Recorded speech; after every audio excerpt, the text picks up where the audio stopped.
ಕಲಬುರಗಿಯಲ್ಲಿ ಇವತ್ತು ಬೆಳ್ಳಂಬೆಳಗ್ಗೆ ಪೊಲೀಸರ ಗುಂಡಿನ ಸದ್ದು ಕೇಳಿಸಿದೆ. ಜೈಲಿನಿಂದ ಪರಾರಿಯಾಗಿದ್ದಂತ ಕೈದಿಯ ಕಾಲಿಗೆ ಗುಂಡೇಟು ಬಿದ್ದಿದೆ. ಬಂಧನಕ್ಕೆ ತೆರಳಿದಾಗ ಪೊಲೀಸರ ಮೇಲೆ ಹಲ್ಲೆಗೆ ಯತ್ನಿಸಿದ್ದ ಈ ಕೈದಿ ಆತ್ಮರಕ್ಷಣೆಗಾಗಿ ಪೊಲೀಸರು ಗುಂಡು ಹಾರಿಸಿದ್ದಾರೆ. ಕೈದಿಯನ್ನು ಅರೆಸ್ಟ್ ಮಾಡಿದ್ದಾರೆ. 3 ಕೈದಿಗಳು ಪರಾರಿಯಾಗಿದ್ರು. ಅದರಲ್ಲಿ ಸಂತೋಷ್ ಎಂಬಾತನನ್ನ ಫೈರಿಂಗ್ ಮಾಡೋ ಮುಖಾಂತರ ಅರೆಸ್ಟ್ ಮಾಡಲಾಗಿದೆ. ಈ ಘಟನೆಯಲ್ಲಿ 2 ಕಾನ್ಸ್ಟೇಬಲ್ಗಳಿಗೂ ಕೂಡ ಗಾಯ ಆಗಿದೆ. ಸದ್ಯ ಕೈದಿ ಸಂತೋಷ್ ಮತ್ತು ಪೊಲೀಸರು ಆಸ್ಪತ್ರೆಗೆ ದಾಖಲಾಗಿದ್ದಾರೆ. ಕಲಬುರಗಿಯ ಜಿಮ್ಸ್ ಆಸ್ಪತ್ರೆಯ ಟ್ರಾಮಾ ಸೆಂಟರ್ನಲ್ಲಿ ಚಿಕಿತ್ಸೆ ನೀಡಲಾಗ್ತಾ ಇದೆ. ಇನ್ನು ಕಾನ್ಸ್ಟೇಬಲ್ಗಳು ಆಸ್ಪತ್ರೆಯಲ್ಲಿ ಚಿಕಿತ್ಸೆ ಪಡಿತಾ ಇದ್ದಾರೆ. ಕಮಿಷನರ್ ಡಾಕ್ಟರ್ ಶರಣಪ್ಪ ಆಸ್ಪತ್ರೆಗೆ ಭೇಟಿ ನೀಡಿ ತಮ್ಮ ಸಹೋದ್ಯೋಗಿಗಳ ಆರೋಗ್ಯ ವಿಚಾರಿಸಿದ್ದಾರೆ. 3 ಕೈದಿಗಳು ಕಲಬುರಗಿ ಸೆಂಟ್ರಲ್ ಜೈಲಿಂದ ಪರಾರಿಯಾಗಿದ್ದರು. ಮರ್ಡರ್ ಕೇಸ್ನ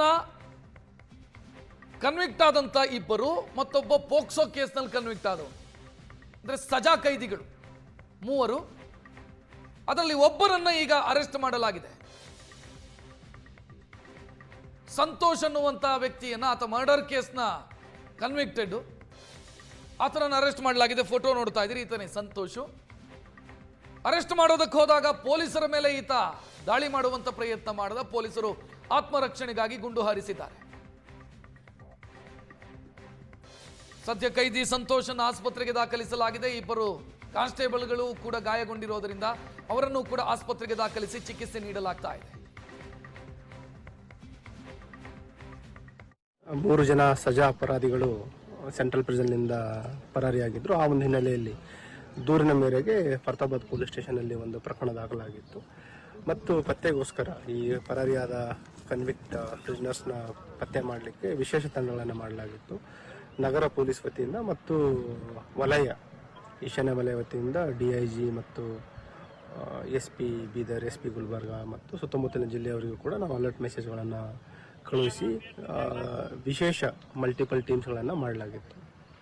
ಈ ದಿನ ಬೆಳಗಿನ ಜಾವ ಅರ್ಲಿ ಮಾರ್ನಿಂಗ್ ನಮ್ಮ ಟೀಮ್ ಮೂವ್ಮೆಂಟಲ್ಲಿದ್ದಾಗ ಫರ್ತಾಬಾದ್ ಇನ್ಸ್ಪೆಕ್ಟರ್ ಅವರಿಗೆ ಒಂದು ಕ್ರೆಡಿಬಲ್ ಇನ್ಫಾರ್ಮೇಷನ್ ಬರುತ್ತೆ. ಅದರಲ್ಲಿ ಏನು ಹುಮ್ನಾಬಾದ್ ರಿಂಗ್ ರೋಡಲ್ಲಿರುವ ಇಂಡಸ್ಟ್ರಿಯಲ್ ಏರಿಯಾ ಇದೆ, ಹುಮ್ನಾಬಾದ್ ರೋಡಿಗೆ ಹೋಗುವಂಥದ್ದು, ಅಲ್ಲಿ ಒಂದು ಸಸ್ಪೆಕ್ಟ್ ಏನು ಫೋಟೋದಲ್ಲಿದೆ ಅವರ ಒಂದು ಮೂವ್ಮೆಂಟ್ ಇರೋದ್ರ ಬಗ್ಗೆ ಒಂದು ಮಾಹಿತಿ ಬರುತ್ತೆ. ತಕ್ಷಣ ತಂಡ ಇಲ್ಲಿ ಸ್ಥಳಕ್ಕೆ ಧಾವಿಸ್ತಾರೆ.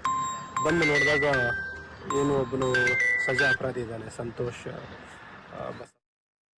3 ಕೈದಿಗಳ ಪೈಕಿ ಒಬ್ಬರನ್ನ ಈಗ ಅರೆಸ್ಟ್ ಮಾಡಲಾಗಿದೆ. ಇನ್ನು ಇವರು ಪರಾರಿಯಾಗುವಂತ ದೃಶ್ಯ, CCTV ದೃಶ್ಯ ಸುವರ್ಣ ನ್ಯೂಸ್ಗೆ ಲಭ್ಯ ಆಗಿದೆ. ಬೀದರ್ನ ಮುಸ್ತಾನ್, ಸಂತೋಷ್ ಮತ್ತು ಸಾಗರ್ ಮಧ್ಯರಾತ್ರಿ ಜೈಲಿನ ಬ್ಯಾರಕ್ನ ಕಿಟಕಿ ರಾಡ್ ಅನ್ನ ಮುರಿದು ಪರಾರಿಯಾಗ್ತಾ ಇರುವಂತ ದೃಶ್ಯ, ಆ CCTV ದೃಶ್ಯಗಳು ಸುವರ್ಣ ನ್ಯೂಸ್ಗೆ ಲಭ್ಯ ಆಗಿದೆ. ಗೋಡೆ ಹತ್ತಿ ಪರಾರಿಯಾಗ್ತಾ ಇರೋದು, ಬಟ್ಟೆಗಳನ್ನೇ ಹಗ್ಗದ ರೀತಿಯಲ್ಲಿ ಬಳಸಿಕೊಂಡು ಎಸ್ಕೇಪ್ ಆಗಿರೋದು ನೋಡ್ತಾ ಇದ್ದೀರಿ. 2 ಪರಾರಿಯಾಗ್ತಾ ಇರುವಂತ ದೃಶ್ಯ ಸೆರೆ ಸಿಕ್ಕಿದೆ. ಇದರಲ್ಲಿ ಈಗ ಒಬ್ಬನನ್ನ ಹಿಡಿದಿದ್ದಾರೆ. ಇನ್ನಿಬ್ಬರು ಎಲ್ಲಿ ಹೋದ್ರು ಅನ್ನೋದನ್ನ ಹುಡುಕುವಂತ ಪ್ರಯತ್ನವನ್ನ ಟೀಮ್ ಮಾಡ್ತಾ ಇದೆ. ಡಾಕ್ಟರ್ ಶರಣಪ್ಪ ಅವರಾಗಲೇ ಮಾತನಾಡಿದ್ರು, ಟೀಮ್ ಮಾಡಿದೀವಿ ನಾವು ಕನ್ವಿಕ್ಟೆಡ್ ಪ್ರಿಸ್ನರ್ಸ್ ಅನ್ನ ಹಿಡಿಯೋದಕ್ಕೆ, ಅಪರಾಧಿಗಳನ್ನ ಹಿಡಿಯೋದಕ್ಕೆ. ಪರಾರಿಯಾಗ್ತಾ ಇರುವಂತ CCTV ದೃಶ್ಯವನ್ನ ನೀವು ನೋಡ್ತಾ ಇದ್ದೀರಿ. ಕಲಬುರಗಿ ಸೆಂಟ್ರಲ್ ಜೈಲಿನಿಂದ ಕೊಲೆ ಕೇಸ್ನ ಅಪರಾಧಿ ಮತ್ತು ಫೋಕ್ಸೋ ಕೇಸ್ನ ಅಪರಾಧಿ ಒಟ್ಟು 3 ಪರಾರಿಯಾಗಿರೋದು. ಸದ್ಯ ಒಬ್ಬನನ್ನ ಅರೆಸ್ಟ್ ಮಾಡಲಾಗಿದೆ. ಕಾಲಿಗೆ ಗುಂಡು ಹಾರಿಸಿ ಆತನನ್ನ ಹಿಡಿದಿರೋದು. ಮತ್ತಿಬ್ಬರು ಎಲ್ಲಿ ಹೋದ್ರು ಅನ್ನೋದನ್ನು ಹುಡುಕಲಾಗ್ತಾ ಇದೆ. CCTV ದೃಶ್ಯ ಗಮನಿಸ್ತಾ ಇದ್ದೀರಿ ನೀವು. ಹೆಚ್ಚಿನ ಡೀಟೇಲ್ ನೀಡೋದಕ್ಕೆ ನಮ್ಮ ಪ್ರತಿನಿಧಿ ಶರಣಯ್ಯ ಫೋನ್ ಸಂಪರ್ಕದಲ್ಲಿ.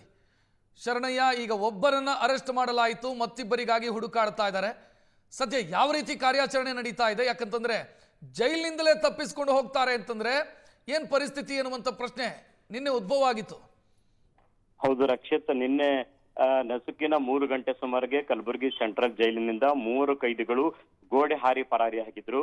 ಆ ರೀತಿ ಗೋಡೆ ಹಾರಿ ಓಡಿ ಹೋದಂತಹ ಕೈದಿಯ ಕಾಲಿಗೆ ಪೊಲೀಸರು ಗುಂಡು ಹೊಡೆಯುವಲ್ಲಿ ಯಶಸ್ವಿಯಾಗಿದ್ದಾರೆ. ಸಂತೋಷ್ ಅನ್ನುವಂಥವನು. ಒಟ್ಟಾರೆ 3 ಜನ ಪರಾರಿಯಾಗಿದ್ರು, ಸಂತೋಷ, ಸಾಗರ ಮತ್ತು ಮಸ್ತಾನ್ ಅನ್ನುವಂಥವ್ರು. ಆ ಪೈಕಿ ಮಸ್ತಾನ್ ಮತ್ತು ಸಾಗರ್ ಒಂದ್ ಕಡೆ ಪರಾರಿಯಾಗಿದ್ರೆ ಸಂತೋಷ್ ಮಾತ್ರ ಏಕಾಂಗಿಯಾಗಿ ತೆರಳಿದ್ದ. ಆ ಸಂತೋಷ್ ಕಲಬುರ್ಗಿ ಹೊರವಲಯದ ಕಪ್ಪನೂರು ಬಳಿ ಅಡಗಿ ಕುಳಿತಿದ್ದಾನೆ ಅನ್ನುವಂತಹ ಖಚಿತ ಮಾಹಿತಿ ಪೊಲೀಸರಿಗೆ ಸಿಗ್ತದೆ. ಪೊಲೀಸರು 3 ಟೀಮ್ಗಳನ್ನ ಮಾಡಲಾಗಿತ್ತು. ಒಂದು ಕಲಬುರ್ಗಿ SP ವ್ಯಾಪ್ತಿಯಲ್ಲಿ, ಇನ್ನೊಂದು ಕಲಬುರ್ಗಿ ಕಮಿಷನರೇಟ್ ವ್ಯಾಪ್ತಿಯಲ್ಲಿ, ಇನ್ನೊಂದು ಬೀದರ್ ಜಿಲ್ಲೆಯ ಪೊಲೀಸರು 3 ಟೀಮ್ ಅನ್ನ ಮಾಡಲಾಗಿತ್ತು.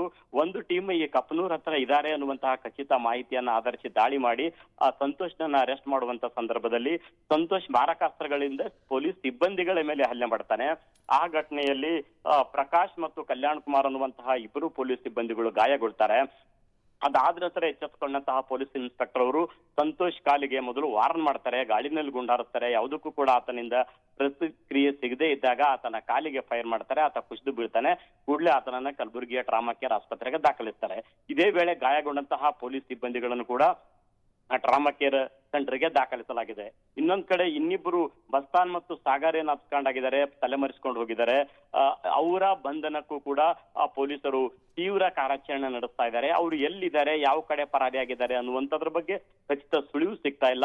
ಆದಾಗ್ಯೂ ಕೂಡ ಬೀದರ್ ಪೊಲೀಸರು, ಇವರು ಬೀದರ್ ಜಿಲ್ಲೆಯವರೇ ಆಗಿರುವ ಕಾರಣಕ್ಕಾಗಿ ಬೀದರ್ ಪೊಲೀಸರು ಕೂಡ ಈ ಕಾರ್ಯಾಚರಣೆಯ ಭಾಗವಾಗಿ ಬಹಳ ತೀಕ್ಷ್ಣವಾಗಿ ಕೆಲಸ ನಿರ್ವಹಿಸ್ತಾ ಇದ್ದಾರೆ. ಕಲಬುರಗಿಯ ಗ್ರಾಮೀಣ ಪೊಲೀಸರು, ಕಲಬುರ್ಗಿ ಕಮಿಷನರ್ ವ್ಯಾಪ್ತಿಯ ಪೊಲೀಸರು ಕೂಡ ಕಾರ್ಯಾಚರಣೆ ನಡೆಸ್ತಾ ಇದ್ದಾರೆ.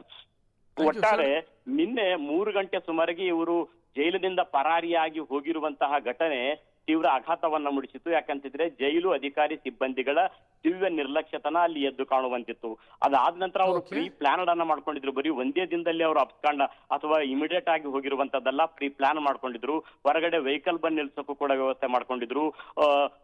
ಹಗ್ಗದ ರೀತಿಯಲ್ಲಿ ಬಟ್ಟೆಗಳನ್ನ ಬಿಗಿದು ಮೇಲ್ಗಡೆ ಹತ್ತಿ ಹೋಗಿದ್ರು. ಎಲೆಕ್ಟ್ರಿಕಲ್ ವೈರ್ ಕೂಡ ಮೇಲ್ಗಡೆ ಇತ್ತು. ಆ ಯಾವುದು ಶಾಕ್ ಹೊಡೆಯದ ರೀತಿಯಲ್ಲಿ ಮೊದಲೇ ಕರೆಂಟ್ ಕಟ್ ಕೂಡ ಮಾಡಿದ್ರು. ಈ ರೀತಿ ಅತ್ಯಂತ ವ್ಯವಸ್ಥಿತವಾಗಿ ಈ ಕೈದಿಗಳೇನು ಪರಾರಿಯಾಗಿದ್ರು. ಅದರಲ್ಲಿ ಒಬ್ಬನನ್ನ ಮರಳಿ ವಶಕ್ಕೆ ಪಡೆದುಕೊಳ್ಳುವಲ್ಲಿ ಪೊಲೀಸರು ಯಶಸ್ವಿಯಾಗಿದ್ದಾರೆ. ಇನ್ನಿಬ್ಬರು ಸುಳಿವು ಇದುವರೆಗೂ ಕೂಡ ಪತ್ತೆಯಾಗಿಲ್ಲ. ಅವರ ಬಂಧನಕ್ಕೂ ಕೂಡ ಕಾರ್ಯಾಚರಣೆ ತೀವ್ರಗೊಳ್ತಾ ಇದೆ. ರಕ್ಷಾ, ಥ್ಯಾಂಕ್ ಯು ಶರಣಯ್ಯ ಮಾಹಿತಿ.